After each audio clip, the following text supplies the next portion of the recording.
Oncopulmonar, y también vamos a estar con una apoderada, Marcia Pereira, de 2 hijos que están en cuarentena por un contacto estrecho en el colegio. Y lo que nos convoca es lo que está viendo en pantalla, que es el titular del vicepresidente del Colmet, que advierte que los equipos de salud están exhaustos. Cita: ellos se preguntan por qué me estoy poniendo en riesgo para que otros puedan ir al cine, al gimnasio o a un casino. Le damos la bienvenida al doctor Felipe Rivera. Un gusto también estar nuevamente con usted, doctor. Muy buenos días, Tonka, Amaro y Sergio. Doctor. Empecemos por usted y empecemos por sus colegas y todo el equipo.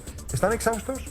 A ver, evidentemente nadie podría desmentir que estamos cansados, pero en realidad ahí yo discrepo un poco con el vicepresidente del colegio. No he escuchado, por lo menos en los 2 lugares que yo trabajo, Hospital Clínico Universidad de Chile y Clínica de Ávila, en los cuales se diga que estamos hartos de atender a gente. Nosotros vamos a atender a todo el mundo, así como atendemos gente pobre, gente rica, gente, ¿no es cierto?, culpable, inocente de delitos. Para nosotros un paciente siempre es un paciente y hay que sacrificarse, hay que atenderlo. Pero doctor, aparece hoy en el Mercurio, se habla del ausentismo laboral del personal de salud que dificulta las aperturas de las nuevas camas críticas. Esto va desde un 15% a un 30% según distintas fuentes. Particularmente se preocupa la región metropolitana, Valparaíso, Biobío, Antofagasta y la Araucanía. ¿Qué pasa con eso? Porque cuando hablamos de camas críticas no es solamente la cama, es la cama y el personal médico preparado para manejar, ¿verdad?, ventiladores y toda la situación que rodea eso. Bueno, eso lo estamos diciendo desde hace mucho tiempo. Cuando nosotros empezamos la pandemia hace un año atrás, ¿no es cierto?, que hoy hace pocos días se acaba de cumplir, estábamos con ganas de trabajar tal como ahora, pero con mucho más fuerza para trabajar, porque teníamos gente que se estaba preparando, incentivada. Actualmente hay mucha gente con burnout, con cansancio, con estrés, mucha gente con licencia y gente con vacaciones. Hay gente que no ha salido de vacaciones prácticamente en 2 años, primero por la, ¿no es cierto?, por el estallido social, después por la epidemia, y prácticamente el trabajo de 24 horas, 3, 4 veces a la semana cansa. Bueno, mucho se ha hablado acerca de la salud mental de parte nuestra, como civiles, pacientes eventualmente, que habrá de la salud mental también de ustedes que están tan fatigados, pero quiero llevarlo a lo que es noticia también hoy: Maipú, el Hospital El Carmen. Sergio lo mencionaba anteriormente, no hay en estos momentos camas de unidades de cuidados intensivos, ni tampoco ventiladores. Correcto, Maro. Mire, si usted me permite mostrar en la pantalla acá un cuadro, uno, tal como con todas las cifras, ¿no es cierto?, especialmente en economía, uno puede sacar diferentes tipos de interpretaciones. Nosotros tenemos acá la situación actual y lo que tuvimos en el inicio, en el pic, ¿no es cierto?, alrededor de mayo, junio. Uno podría decir, miren, no tenemos tantos casos porque acá se hacían, ¿no es cierto?, mucho menos test y teníamos mucho más positivos. Pero aquí llama la atención que partimos de una base con alta ocupación, con altos casos de índice, ¿no es cierto?, positivos. Y si uno ve, ¿no es cierto?, la cosa positiva, que en estos momentos estamos haciendo una gran cantidad de vacunas, esto nos produce una sensación de alivio que no es tal todavía, toda vez que solamente un 7%, un poco menos, está siendo vacunado por segunda vez. Lo importante que hay que mirar, ¿no es cierto?, es esto,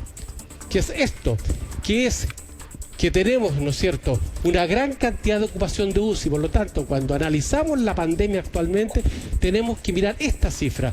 Tenemos ocupación de cama 90% promedio en todas las camas UCI de nuestro país, y tenemos porcentaje alto de gente que trabaja en salud que está cansado, y tenemos un alto índice de pacientes que están llegando a las unidades de intensivo y que prácticamente no están teniendo cama y están esperando en urgencia, esperando en la ambulancia, esperando en todas partes. Por lo tanto, esa es la cifra que hay que mirar. Tenemos que ser optimistas, lo estamos haciendo bien, pero también estas cifras nos angustian mucho. Doctor Rivera, fui a mi dentista, perdóneme que ponga una situación muy coloquial, y me comentó que lamentablemente su padre había fallecido no por COVID, sino por otra dolencia que no pudo ser atendida porque las camas, los servicios, los doctores, las enfermeras están abocados sobre esta pandemia. Esa es una situación que imagino usted se la ha encontrado en varias oportunidades, ¿o no, doctor? Correcto. O sea, esa es otra gran diferencia que dice usted, ¿no es cierto, Sergio? Que es que actualmente, si bien es cierto, tenemos menos pacientes del total de ocupación de UTI, estas camas no están vacías, están ocupadas por pacientes que antes no se habían atendido, que tenían que solucionar su problema, cáncer, operaciones de urgencia, operaciones cardíacas, que ocupan camas de UCI. Por lo tanto, de este 90% de ocupación de camas, las camas están todas ocupadas, no solamente por UCI, sino que por pacientes que no podemos sacar. Tanto es así que en este momento un paciente que requiere hospitalización grave, ya sea por COVID o no COVID, va a tener serios problemas en prácticamente todas las regiones de Santiago, excepto algunas por ahí del norte. Y el trasvasije que se podía hacer al principio de la pandemia no se está pudiendo hacer tanto como se hacía antes. Por lo tanto, es una situación de angustia. Va lamentablemente a fallecer gente si la cosa sigue así. No perdamos de vista que cuando estamos hablando de estadísticas estamos hablando de personas. Al martes 9 de marzo, nuevos casos 3.528, casos activos 28.371, en fin, los recuperados, total casos Chile 864.000, nuevos fallecidos 19, total de fallecidos 21.182, lo que informa el MinSal. Distinto es el registro también del DEIS, pero preguntarle por algo que veo que es muy crítico, que es la situación, por ejemplo, en la región de los lagos. Estamos hablando de que ya a esta fecha hemos superado el total de fallecidos del año pasado. El año pasado fueron 432, en lo que llevamos en estos momentos de 2021, llevamos 504 fallecidos. Muy preocupante también la situación en la Isla Grande, en Chiloé. ¿Qué opina al respecto? Primero que nada, Amaro, si analizamos esas cifras nos mueven a una clara equivocación que nos ocurre todos los lunes y los días martes. Eso representa lo que pasó el sábado y el domingo. Tanto en pacientes, ¿no es cierto?, que se hacen los PCR sábado y domingo, sabemos que se hacen menos, y de hecho la información es alrededor de 35.000 respecto a 50.000 que se hacen todos los días. Por lo tanto, esa cifra lo más probable es que hoy día suba prácticamente a 5.000. Si esa cifra la comparamos con lo mismo que ocurría, ¿no es cierto?, en la pandemia, en la crisis anterior, vamos a ver, o la semana anterior siquiera, vamos a ver que son 1.000 casos más que lo que ocurría hace una semana atrás. Y segundo, la cantidad de fallecidos claramente es menor porque sabemos que los registros civiles no trabajan 24 horas como los hospitales y por lo tanto las inscripciones son menos.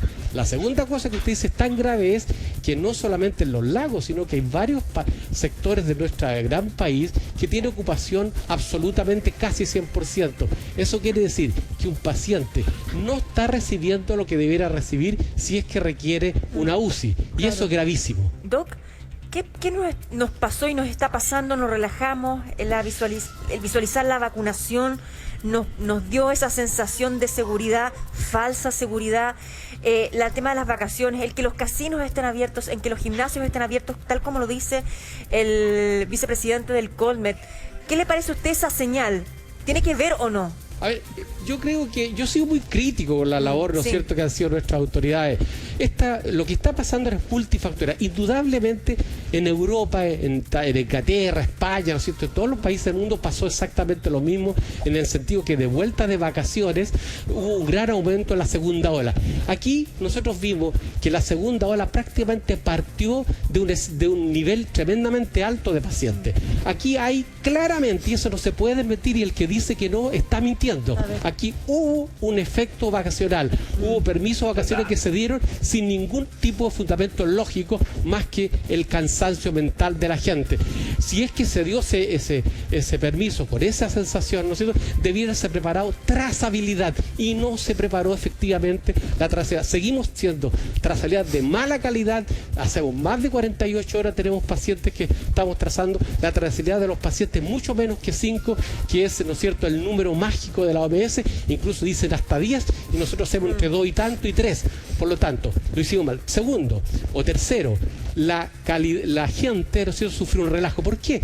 Porque dice, ¿por qué si estoy en fase 2? Es que me prohibieron un montón de cosas. No puedo salir domingo, pero puedo ir a jugar al casino, puedo ir a comer cabritas al cine, puedo ir a comer a un restaurante, ¿no es cierto? Por lo tanto, la sensación que le dicen es que no está pasando nada. El relajo es primario por la gente, secundario por la autoridad de gobierno.